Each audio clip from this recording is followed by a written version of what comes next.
मैं एक्सीडेंटली बन गया था इस फिल्म का प्रोड्यूसर। 13 मई 2015 सुबह के 4 बजे खस्तर का सीन हुआ, आटा वाटा उड़ रहा है और आवाज़ आती है इट्स अ रैप, और मेरी आंखें भर आई। इस फिल्म को जो नई जनरेशन है उसका भी प्यार मिल रहा है। रिलीज हुई, नहीं चली, री रिलीज होकर फिर चल गई, तो लोगों तक पहुंच गई जो मैं पहुंचाना चाहता था। तो जब बननी होती है तभी बनती है, हमारे हाथ में नहीं होता। मुझे लगता है वो जब बनी तब बनी। उस समय मतलब कौन हुआ करता था जो आउटसाइडर आकर जिसने क्रैक मारा हो, और शाहरुख खान नहीं आए होते, शाहरुख खान नहीं बने होते, तो हम जैसे लोगों की तो हिम्मत ही नहीं होती ना। हमको लगता कि नहीं यार ये हमारे लिए जगह ही नहीं है। तो अभी भी लगता है कि यहाँ गंगानगर रहता तो ज्यादा बेटर था। उनको लगता है हमसे दूर क्यों चला गया। If scaring audiences once was not enough, Soham Shah decided to release Tumbad again, and it's doing great business. Soham, how does it feel? मतलब मुझे लगता है कि इससे ज़्यादा मज़ेदार बात क्या हो सकती है कि आपकी री रिलीज में इतने पैसे कमाए जितने रिलीज में नहीं कमाए, और इतने लोग मतलब 4 गुना ज़्यादा लोग देखने आए हैं इस बार फिल्म। बिल्कुल। तो आपको लगता है कि यार जो आपका एक ड्रीम था वो कहीं पूरा हुआ। एक तो एज एन आर्टिस्ट आप ये चाहते हो कि ज़्यादा से ज़्यादा लोगों तक आपकी फिल्म पहुंचे या आपका काम पहुंचे, पर एट द सेम टाइम हमने जब फिल्म बनाई थी तब ओटीटी हुआ ही नहीं करता था। तो हमने फिल्म सिनेमा के लिए बनाई थी।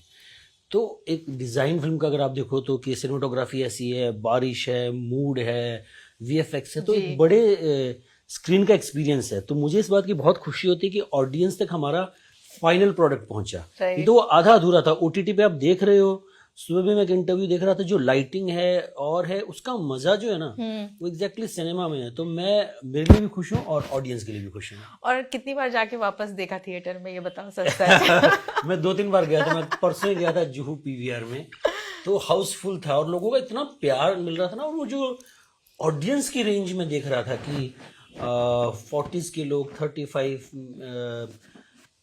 mid-30s, mid-40s, and at the same time Gen Z 18-19-20 साल के बच्चे।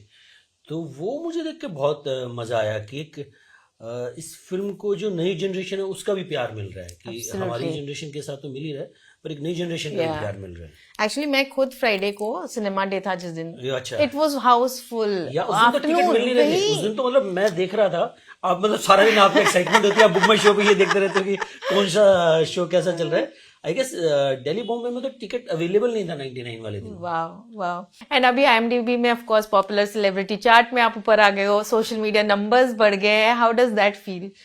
लाइक मुझे लगता है कि ये ड्यू था, सोशल मीडिया नंबर बढ़ना और चीजें होना। और क्योंकि आप कब से काम कर रहे हो, मतलब कितना टाइम हो गया है, तो अब कहीं जाकर थोड़ा सा कुछ हुआ है, तो आई थिंक ड्यू था जो भी मुझे मिल रहा है। एब्सोल्युटली।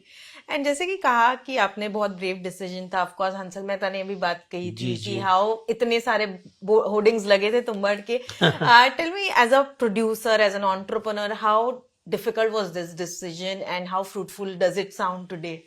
नहीं, डिफिकल्ट तो क्या था कि आपको जिस चीज से प्यार होता है, तुम्बाड़ मेरे लिए मतलब मोहब्बत है। और मुझे लगता था कि हमारी फिल्म के साथ इंसाफ नहीं हुआ है, कि जस्टिस नहीं हुआ, कि फिल्म जिस इंटेंशन से बनाई थी लोगों तक पहुंची नहीं है। हालांकि ओटीटी पे फिल्म लोगों ने बहुत देखी थी, तो मेरे अंदर ना एक पीस नहीं थी कि ऐसा नहीं था कि मैं, कई बार आप मूव ऑन नहीं हो पाते हो, वो कुछ बचा हुआ था, कुछ था कि यार जो कंप्लीट नहीं हुआ है। तो मुझे लगता है कि इसके साथ ये हुआ कि वो सर्कल मेरा कंप्लीट हो गया। अभी मैं पीस में हूँ। मुझे लगता है कि मैंने फिल्म बनाई, बहुत मेहनत से बनाई, रिलीज हुई, नहीं चली, री रिलीज होकर फिर चल गई, तो लोगों तक पहुंच गई जो मैं पहुंचाना चाहता था। तो कभी भी ये नहीं था कि मुझे ऐसा डिफिकल्ट डिसीजन नहीं लगता था। मैं तो मेरे बस में होता तो मैं 2-3 साल पहले ही कर देता, पर वो आसपास आपके बहुत सारे लोग होते हैं, एडवाइजर होते हैं, कहते हैं नहीं यार कि ये it doesn't make any sense. पर अभी जो मैसेजेस की बौछार आ गई थी कि आप री रिलीज कर दो, री रिलीज कर दो, तो मेरे लिए लाइफ आसान हो गई। मैं तो इसको कभी का री रिलीज करना चाहता था, और फ्रूटफुल तो बहुत रहा है कि फिल्म को एक नई लाइफ मिली है। दो उसका एक हमेशा कल्ट क्लासिक स्टेटस रहा है, पर वो अभी एक पहले एक लिमिटेड ऑडियंस में थी वो बात, अभी वो पॉप कल्चर का हिस्सा हो गया है कि कहीं तो मेन स्ट्रीम चैनल्स में बात कर रहे थे, इफ यू लाइक हॉरर, तो इफ यू लाइक तुम्बाड़, तो दीज आर कोरियन फिल्म्स। तो it's like a part of popular culture right now, कि कोई तो बात कर रहा है हस्तर की, कोई तो बात कर रहा है दादी की, और ये सब मेन स्ट्रीम मीडिया की मैं बात कर रहा हूँ। तो वो देखकर आपको लगता है कि यार करेक्ट है बॉस, ये बड़ा फ्रूटफुल रहा, जो फिल्म डिजर्व करती थी वहां पहुंच गई। Absolutely. And Soham, of course, rightly you mentioned कि ये आपके लिए बहुत ही स्पेशल फिल्म है, बट हम सबको पता है कि ये आपकी of course most ambitious project थी, जी, बट जी। कितना स्ट्रगल रहा, you had to reshot so many scenes, बहुत ही एक लंबी जर्नी रही है। टेल मी, तब कितना इमोशनली वो डिफिकल्ट था मोमेंट, क्योंकि आप सब कुछ दे रहे हो अपना और वो नहीं हो पा रहा है, और फिर जब बनी इतनी नहीं चल पाई, तो इंटायर जर्नी उस वक्त क्या थी? मतलब बहुत ही टफ जर्नी रही है ये कि एक तो फिल्म के साथ आप एक जर्नी कर रहे हो, एक आपकी एक पर्सनल जर्नी चल रही है, क्योंकि आप कहीं और से आते हो, मैं गंगानगर से आता हूँ।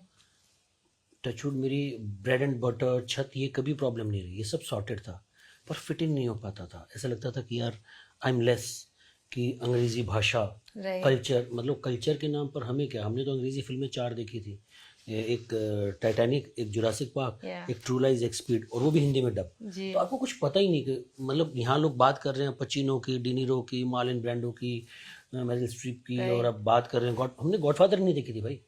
तो आपको लगता है कि आप एलियन हो, तो वो जो शॉक था ना, वो मेरे लिए बहुत ज्यादा था।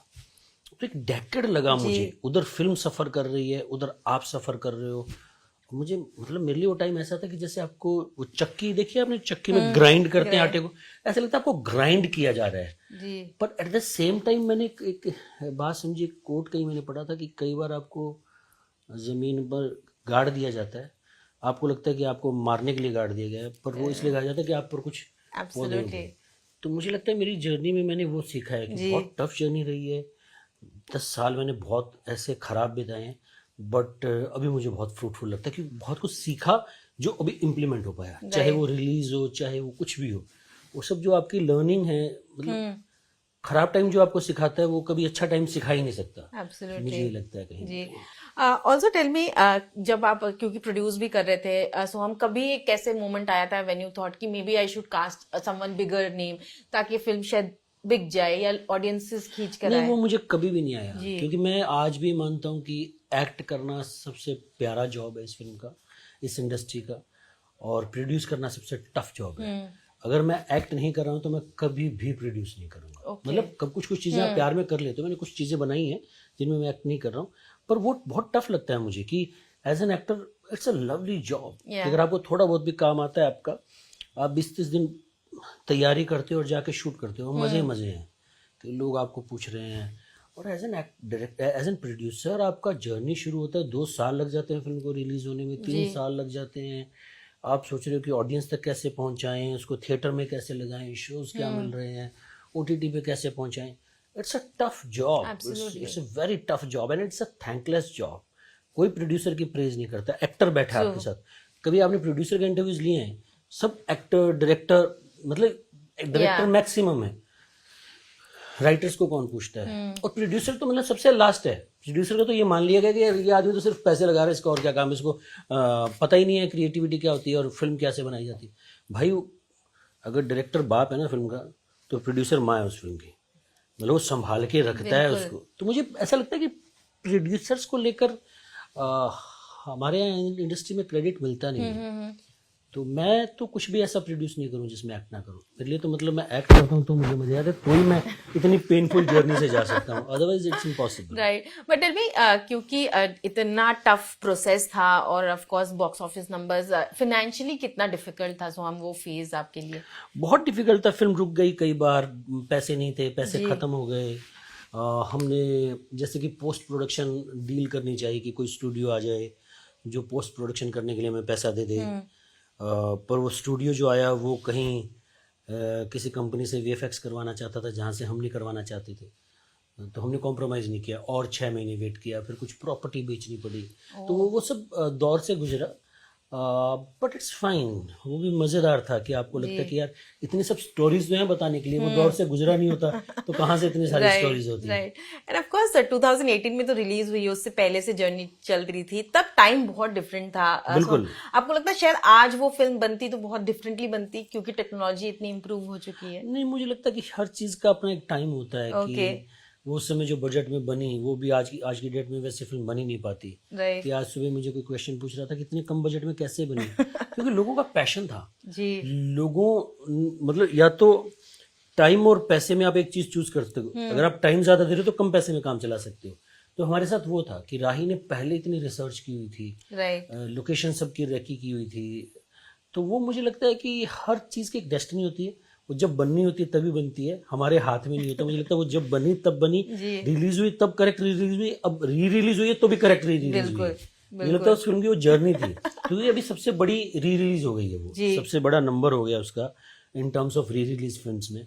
तो शायद तुम्बाड़ को ये अवार्ड लेना था, मुझे लगता या है। आई थिंक सब सोए हुए थे हस्तर के डर से, जाग गए जाग अचानक गया से। हंस से, जी जी जी जी हस्तर की बात करें, ग्रीड जो है वो बहुत ही ब्यूटीफुली इस फिल्म में दिखाया गया है। Soham, what do you think? Greed I think is something जो एक ह्यूमन नेचर में ऑटोमेटिकली होता है। How do you look at this emotion of greed? I think सभी ग्रीडी होते हैं हम, और लाइफ इज जर्नी। जब आप अचीव कर लेते हो तो शायद आपको थोड़ी सी अवेयरनेस आ जाती है, ग्रीड थोड़ी सी कम हो जाती है, पर हमारा मॉडल ही ऐसा बनाया गया है, हम आसपास की चीज़ों से इतने इन्फ्लुएंस हो जाते हैं कि और ग्रीडी हो जाते हैं। Like I was watching a reel, Arundhati Roy कुछ कह रही थी कि आज की डेट में इतनी इन्फॉर्मेशन है ना जो कभी नहीं होती थी, राइट, और हम को पता ही नहीं हम कौन है।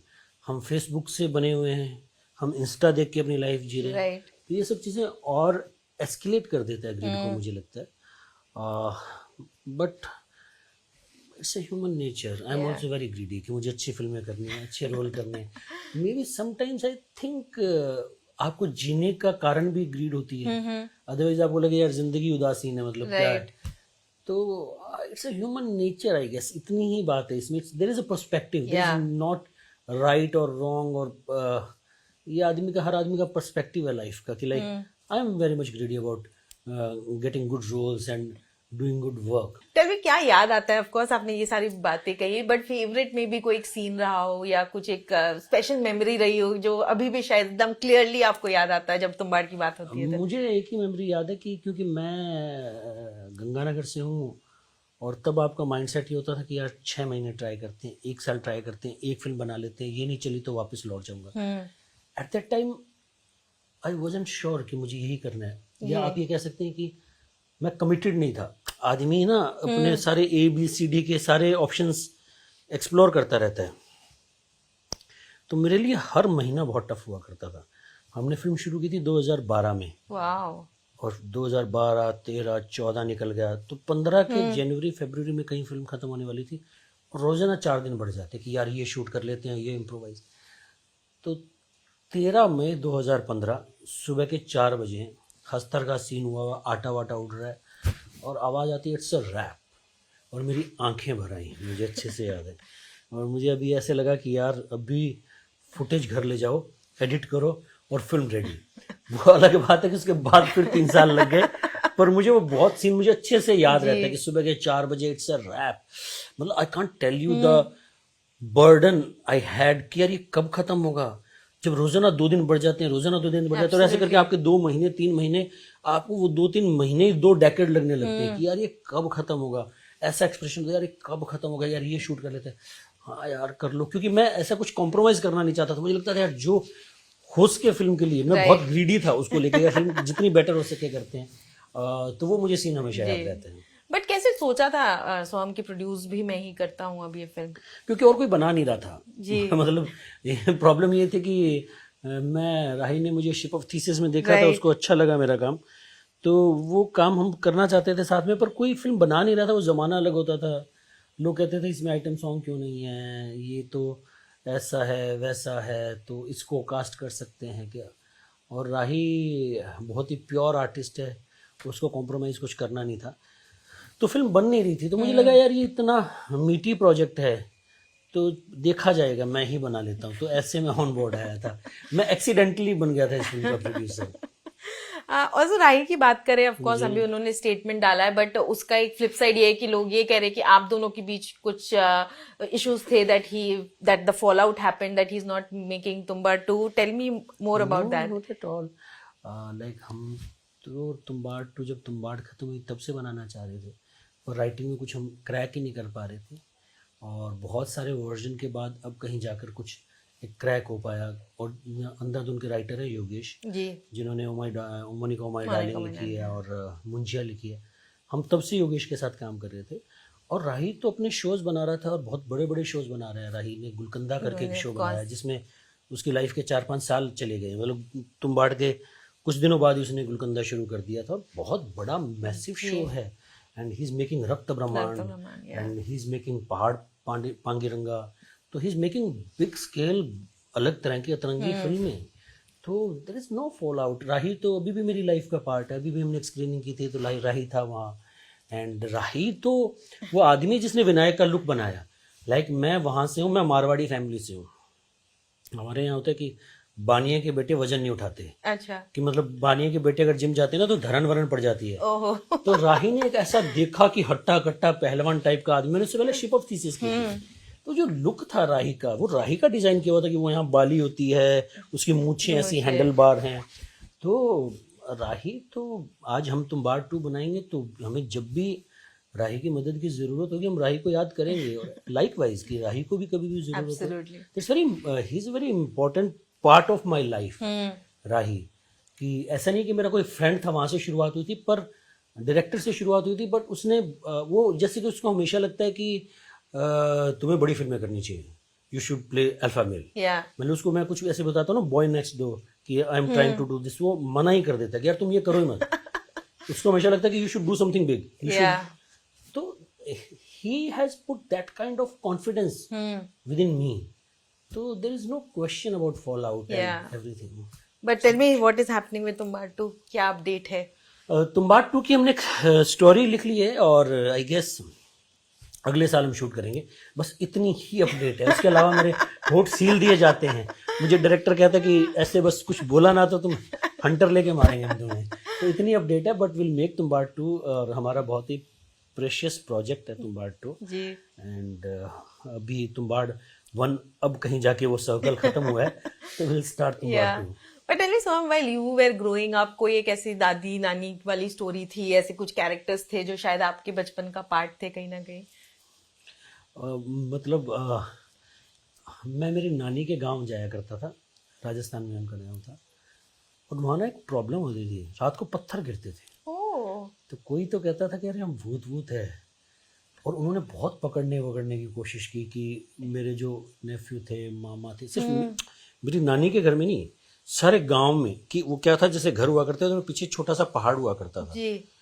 और मुझे याद है कि एक दिन मेरी नानी ऐसे कुछ रात को दूध कुछ बना रही थी, उसके पास आके पत्थर गिरा। वो स्टोरी मुझे आज तक याद रह जाती है। उसका क्या सोल्यूशन हुआ, बाद में क्या हुआ, उन्होंने कुछ पूजा पाठ कराई, वो बंद हुआ। बट वो मुझे हमेशा याद रहता है। और मुझे उसका कंक्लूजन नहीं पता है कि क्या था। अभी मैं बात कर रहा हूँ तो मेरे रोंगटे खड़े हो रहे हैं। हम सबको तो ऑफ कोर्स आपने दे दिया एक स्टोरी।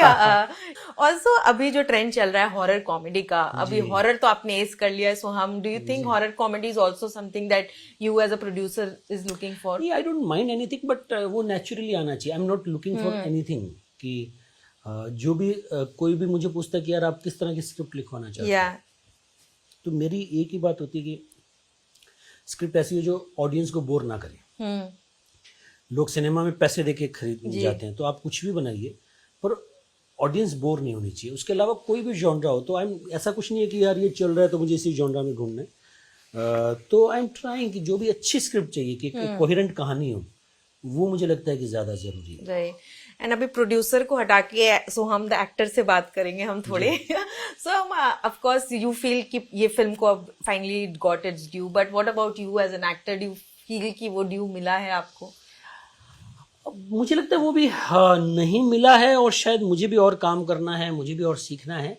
अभी सोहम शाह एज एन एक्टर मुझे लगता है कि वो एक ड्यू बाकी है कि जहाँ मैं अचीव नहीं कर पाया, और शायद मुझे और मेहनत करनी चाहिए जी। तो कभी ना कभी वो होगा। राइट। बट किस तरह के रोल्स आप देखते हो? जैसे आपने अभी कहा कि Rahi of course looks at you in alpha male character, but what are the kind of roles that you want to? I don't know, like I grow up watching Hum Aapke हैं कौन टू हम। दैट्स द रेंज कि हमारी जो family थी वो बहुत ही joint family, और हम आपके कौन टाइप की फैमिली थी। तो I wanted to play very, I wanted to do drama, कि family drama and emotional role. But I guess बहुत ही लंबा क्वेश्चन है। लाइफ पता नहीं क्या दे रही है, तो right now I am doing a film call crazy, जो मैंने प्रोड्यूस भी की है ओके और बहुत अतरंगी फिल्म है। तो बहुत मज़ेदार होने वाली है फिल्म वो। जी तो पर उसमें फिर वही थोड़ा सा अल्फा मेल ही है। तो आई डोंट नो ये ड्रामा, ये रोमांस, ये चाह कब पूरी होगी। जी बट मैं I guess romantic film, comedy films ये करना चाहता हूँ। मैं वो अल्फा मेल वाली फिल्मों से कम कनेक्ट कर पाता हूँ। जैसे कि मेरा फेवरेट जॉनरा जो है कॉमेडी है। राइट लाइक मेरी फेवरेट फिल्म्स हैं जाने भी दो यारो, अंदाज अपना अपना, हेरा फेरी, वेलकम, ये सब मेरी फेवरेट फिल्म्स हैं। राइट तो पर मुझे हम भी at the same time Amitabh Bachchan ने जो किया हम में, वो मुझे बहुत पसंद है। तो अभी मैं कर रहा हूँ जो थोड़ी सी लार्जर देन लाइफ फिल्में, but I would like to do comedy films and romantic films for sure. मैं पूछ रही थी सोहम, अभी आप अपनी जर्नी देखते हो तो सबसे बड़ी एक लर्निंग क्या रही है? क्योंकि एक बाहर से आकर एक बंदा एक्ट कर रहा है, नेशनल अवार्ड भी उसकी फर्स्ट फिल्म को मिल गई है। Like these are the honours that people die for. But tell me, क्या सोचते हो आप अपनी जर्नी के बारे में? मुझे यार लगता है, मेरी लाइफ की सीख मुझे ये लगता है कि you can't control life, there is no free will and you can't control, you have to play जो रोल आपको मिला हुआ है लाइफ में, उसको बखूबी निभाना। जी क्योंकि मैंने कभी नहीं सोचा था कि मैं शिप ऑफ थीसिस बनाऊंगा, मैंने कभी नहीं सोचा था कि मैं तुम्बाड़ जैसी फिल्म बनाऊंगा और अपनी जिंदगी के 10-12 साल दे दूंगा। एब्सोल्युटली मतलब आई grow up watching Shahrukh Khan.